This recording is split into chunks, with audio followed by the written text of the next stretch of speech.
ये मुख्य नहीं है। संसार में पद प्रतिष्ठा ऐश्वर्य वैभव ये नगण्य वस्तु हैं प्रेम के आगे, कुछ नहीं है। प्रेम बना रहना चाहिए। संपत्ति कभी बनी नहीं रहेगी, ये तो सब नष्ट होने वाली। अब सरकार ने कानून बना दिया कि लड़की अपने बाप की संपत्ति में भाई के बराबर हिस्सा ले सकती है। बहुत अच्छी बात है, कानून बन गया और लड़की ने ले लिया। आजकल लड़कियां ले भी रही हैं, कोर्ट में दावा करके और बंटवा लेती हैं संपत्ति। पर हम आपसे पूछ रहे हैं, भाई बहन का प्रेम रह जाएगा क्या?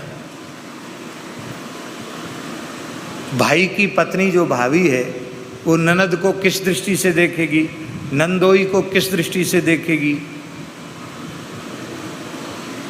प्रेम संबंध ही समाप्त हो जाएगा।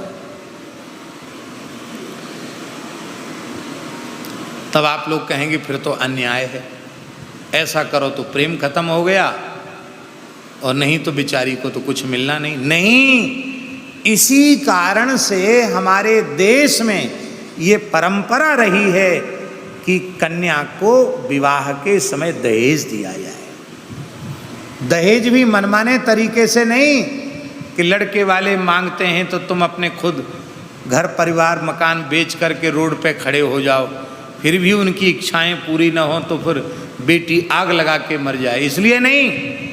आपको भगवान ने जो भी सामर्थ्य दी है उसके अनुसार, यदि आपके पास 5 लाख रुपए की संपत्ति है और आपके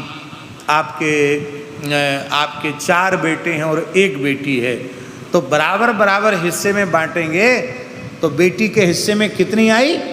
1 लाख रुपए आया। वो 1 लाख रुपए बेटी का है, उसके विवाह में दहेज के रूप में उसको खर्च कर दो।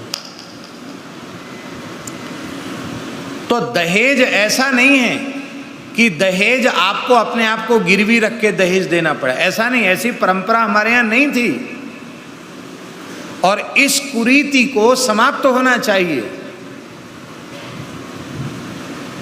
जहां हृदयहीन लोग कन्या के बाप पर बिल्कुल भी दया नहीं करते हैं, इस दोष का तो सुधार होना चाहिए। लेकिन नहीं, ये दहेज की परंपरा हमारी शास्त्रीय परंपरा है, प्राचीन परंपरा है और वो उस परंपरा के अनुसार बेटी का संपूर्ण अधिकार बेटी को दिया जा रहा है विवाह के समय। तो एक तो उसमें न तो भाई को कष्ट होगा न किसी दूसरे को कष्ट होगा और भाई बहन का प्रेम संबंध बना रहेगा। अब लोग कहते प्रेम रहे चाहे न रहे, रुपया बना रहना चाहिए। ले, रुपया बना रहेगा, रुपया तो खत्म हो जाएगा। प्रेम तो राग द्वेष पूर्वक आप जिएंगे तो कैसे रहेंगे? प्रेम से। इसलिए कान खोलकर सुन लीजिए, आपको भगवान ने जितनी संपत्ति दी है और आपके पुत्र को आपके बाद जितनी संपत्ति प्राप्त होने वाली है, उसी के अनुरूप आपको अपनी बेटी के विवाह में धन का खर्च करके उसकी व्यवस्था करनी चाहिए। ये हमारे यहाँ शास्त्रीय व्यवस्था है।